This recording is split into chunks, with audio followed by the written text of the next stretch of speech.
Ipinoklaman na rin ang mga nanalo sa eleksyon sa San Juan. Si re-electionist Mayor Gia Gomez pa rin ang nanalo. Balitang hatid ni Lay Alves. Noong unay mabilis ang transmission ng boto sa City Board of Canvassers sa San Juan.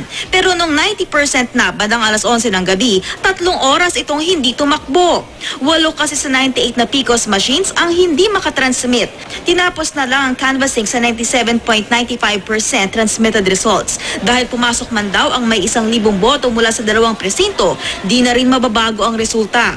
Kahit pa ang dikit na congressional race kung saan lumamang ng 1,414 votes si Congressman Ronnie Zamora sa kalabang si Jana Ejercito na pamangkin ni dating Pangulong Joseph Estrada. Si Zamora at hindi si Ejercito ang dinala ng partido ni ERAP sa San Juan.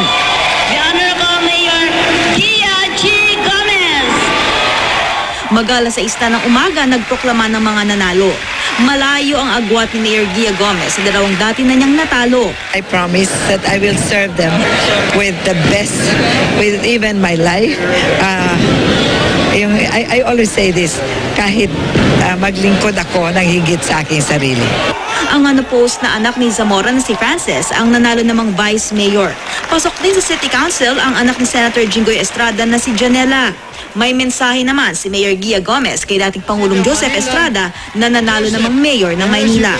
To our former president, who is now the mayor of Manila, and I say good luck and Godspeed. I know he can do what he has done for us in San Juan. He will do it in Manila. Lay Alves, GMA News.